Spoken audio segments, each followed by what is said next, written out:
Hello, meet Kofi from Ghana. He just completed his undergraduate program. He has a strong desire to further his education in the Western world based on the general perception in the world. Some of these perceptions are 1. Success in life is to live in a lifestyle like the white. That is to have a car, live in a mansion, work in a company or especially a white-collar job. 2. The Western world is developed than the others, and hence, life is better in these developed countries. 3. Education is the key to success of an individual and the development of a nation. And the education we are talking about takes place in schools, which is the Western system. And the schools in the global north are portrayed to be better than those in the global south. Because of these assumptions, students from developing countries mostly engage themselves in study abroad to equip themselves for the global job market with the hopes of attaining a better life.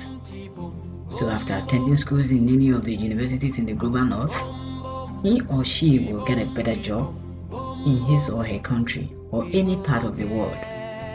Besides these assumptions, Western higher education institutions use enticing words and images on their websites to attract more international students. Kofi is not alone. There are thousands of Ghanaians, Africans, and other people from nations classified as developing countries with the same desires. That is to pursue their education in developed countries. But there is a great obstacle for most people. The cost of education in the global north are more expensive than in the developing countries. This means only people from wealthy families are able to afford the expenses. What happens to the rest? They start looking for scholarships.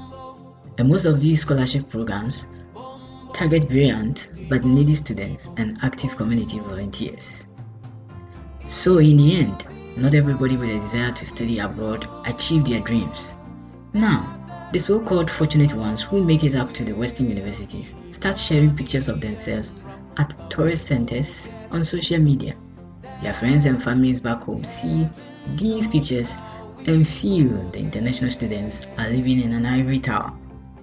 But what about the international students? After a few months, they get disappointed. They may not see the presumed unlimited jobs. They experience racism in both school and in society. The Western culture is predominant in the education system. The international students are compelled to adapt to this Western biased system. What happens when they graduate? Most of them love to stay and work upon all these challenges. They continue to experience discrimination in the process of seeking for jobs. Moreover, they experience high cost of living than what they were used to in their country. Let's hold on for a moment. Why do these international students decide to stay upon all these challenges they experience? One of the reasons is that their families discourage them from returning home. The families feel their relative is in a better place to make wealth and help them as well. As the international graduates struggle financially in the foreign country, they manage and transfer some money to their family. These little foreign currency that are sent home worth much after converting to the local currency. Just look at this. $1 is equal to 5.6 Ghana cedis. For instance, $1,000 sent to Ghana can pay a relative's undergraduate tuition fee for a year, or pay a whole year's rent for his or her family. This reaffirms their belief that the global north is an ivory tower. Hence, see no reason why the international graduates should return. Even in the absence of international education, thousands of Ghanaians want to move to the West for greener pasture. They feel privileged and consider it prestigious to be in these Western countries. And education is one of the easiest ways to travel from a developing to a developed country. So, racism and other challenges are still not enough reasons for the graduate to return. Now, let's ask ourselves, who benefits from internationalization and globalization of higher education? Take a moment and consider this.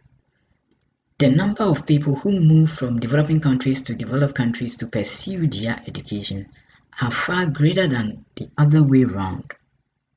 And even those from the developed countries that come to the developing countries for education are seen as volunteers or global citizens. In the study abroad programs, only brilliant students are recruited. These are more or less potential skilled labor. Most students do not return after school. They stay and work for these developed countries. This continues to help the Western countries to develop. And even those that may return are preferred in job market than the local people. For instance, most of the faculty members in tertiary education in Ghana had their master's or PhD from Western universities. Again, Western higher education institutions generate a lot of revenue from international students, which pulls a lot of money from the global south to the global north. Example, tuition fee for international students in a 2-year master's program in Canada can sponsor about 10 people for a similar program in Ghana. The whole process goes in favor of the global north. So, in what ways can we ensure that globalization and internationalization of higher education are not used as a tool to exploit or colonize other non-Western countries? All these challenges are coined to the global imaginary, which is well grounded. There are no easy solutions. Jane, in 2013, suggested a new story that she termed as Pedagogy of the Gift of Culture, a new story that allows us to walk away from the single generalized path of education and development. She recommended Straj University in India, which is devoted to regenerating the local economy, culture, and ecology. The university promotes the local culture in their society instead of imposing Western culture. An agency to be acknowledged is the Accord on the Internationalization of Education, which is Association of Canadian Deans of Education that seeks to guide higher education institutions in Canada to engage in internationalization fairly and effectively. It advocates for respecting other cultures and knowledge in education and also ensures equity. Stern and Andreae agreed with Bacon on the idea of a shift in the vocabulary of the dominant global imaginary.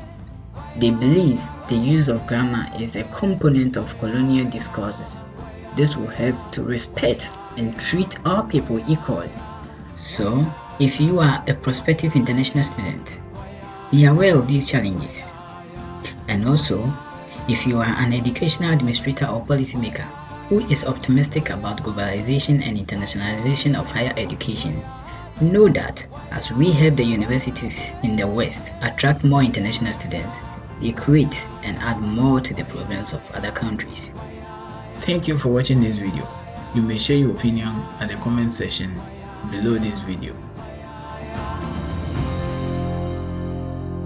We will get there. Heaven knows how we will get there. But we know